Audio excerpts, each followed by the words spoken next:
Hello everyone and welcome my new video.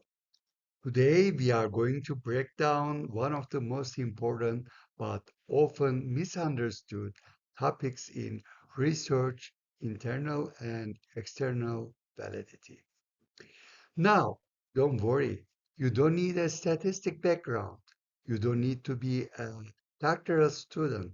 By the end of this video, you will understand what validity actually means, why it matters, and how good research is designed to be both credible and useful in the real world.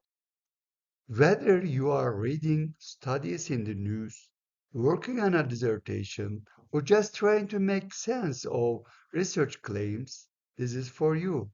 Let's get started. Let's begin with the core building blocks of sound research design. The first major principle is framing the research problem. Good research does not start with data, it starts with a clear problem. If the problem is vague, everything else becomes unstable. Strong research clearly defines what is wrong, why it matters, and who it affects. Next is methodological fit. This simple means that the methods must match the question. If you want to understand lived experiences or leadership decision making, numbers alone won't cut it. If you want patterns across large populations, interviews alone may not be enough. That brings us to qualitative and quantitative integration. Modern research problems, especially in areas like leadership, cybersecurity, health, or policy, are complex. Mixed approaches allow us to see both depth and breadth.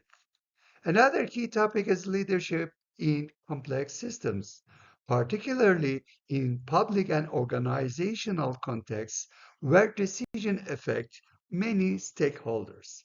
Finally, everything ties together through internal and external validation, which is our focus today. Now, let's talk about internal validity, starting with what threatens it. The first and biggest threat is researcher bias. Researchers are human. We bring assumptions, experiences, and expectations into our work. If those aren't acknowledged and managed, they can quietly shape interpretations. Next is participant reactivity. People often change their behavior when they know they are being studied. They may give socially desirable answers or withhold uncomfortable truths. Another issue is construct misalignment. This happens when key concepts like leadership, collaboration, or resilience mean different things to different people in the study. If the researcher and participants are aligned, conclusions become shaky. We also see inconsistent interpretations, especially in multi-organization or cross-sector research. Finally, there are causal inference concerns. In qualitative research, we are not proving cause and effect, but we still need logical, well-supported explanations. Weak reasoning can undermine credibility. So, how do we protect internal validity? One powerful tool is reflexive journaling. This means the researcher actively documents their decisions, assumptions, and reactions throughout the study. It creates transparency and self awareness. Next is member checking. This involves sharing findings or interpretations with participants to confirm accuracy. It helps ensure that the researcher didn't misunderstand or misrepresent participants' perspectives. Another key strategy is data triangulation. Instead of relying on one source, like interviews alone, researchers combine multiple sources, documents, reports, observations, or archival records. We also need consistent protocols. That means using the same interview guides, procedures, and analytic steps across participants. Finally, transparency in analysis matters. Clear documentation of how themes were developed allows others to follow the logic of the study. Now let's shift to external validity or generalizability. One major concern is limited generalizability. Qualitative studies often involve smaller samples, which means findings may not apply everywhere. Next area, contextual differences. What works in one organization, industry, or region may not work in another. Culture, policy, and structure matter. Another challenge is evolving threats and environments. In fast changing fields like technology or cybersecurity, findings can become outdated quickly. We also face sector variability. Public, private, and non-profit organizations operate differently. A single framework may not fit all. Finally, researchers must clearly define the boundaries of the study. Without boundaries, readers may overextend conclusions beyond what the data support. So, how do we strengthen external validity without overclaiming? The first strategy is purposeful sampling. Instead of random selection, researchers intentionally include participants who represent different roles, sectors, or perspectives. Next is thick description. This means providing rich, detailed context so readers can determine whether findings apply to their own settings. Another method is including diverse stakeholder voices. When multiple live viewpoints converge on similar findings, confidence increases.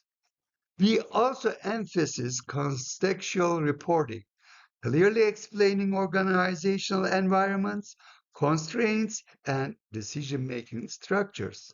Finally, grounding findings in established frameworks allows results to connect beyond a single case. Now, let's talk about learning, not just research. One of the biggest benefits of structured discussion is exposure to diverse perspectives. Other people ask questions we didn't think to ask. Discussions also provide practical examples which help bridge theory and application.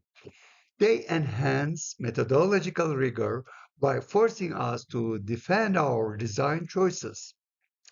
Peer feedback offers new insights, especially when working through ambiguity. And perhaps most importantly, discussions help clarify complex concepts through dialogue rather than memorization.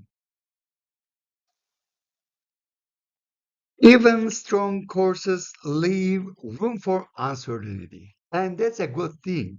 One ongoing tension is balancing qualitative depth versus quantitative breadth. Another challenge involves studying public private partnerships where goals and incentives differ. There are also questions around generalizability limits. How far findings can responsibly travel? Researchers often struggle with construct alignment, especially across disciplines.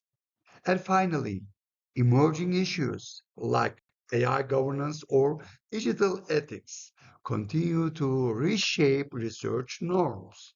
Uncertainty is not a weakness, it is an invitation to refine research design.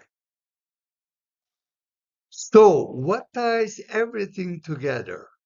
First, rigorous design choices. Validity doesn't happen by accident, it is planned. Second, a balanced methods approach that matches the research question. Third, aiming for credible and applicable findings, not just publication.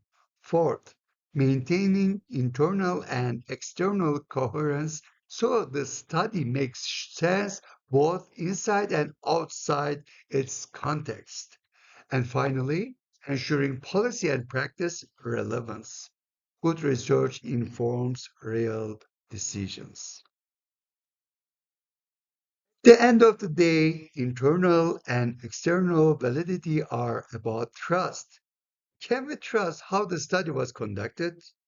Can we trust how the findings are interpreted? And can we trust that the results actually matter beyond the page? Strong research doesn't just answer questions, it earns credibility. Whether you are conducting research, evaluating studies, or applying findings in real world settings, understanding validity helps you separate sound evidence from shaky claims. Thanks for spending this time with me. If you found this helpful, like, subscribe, and share, and keep asking better questions.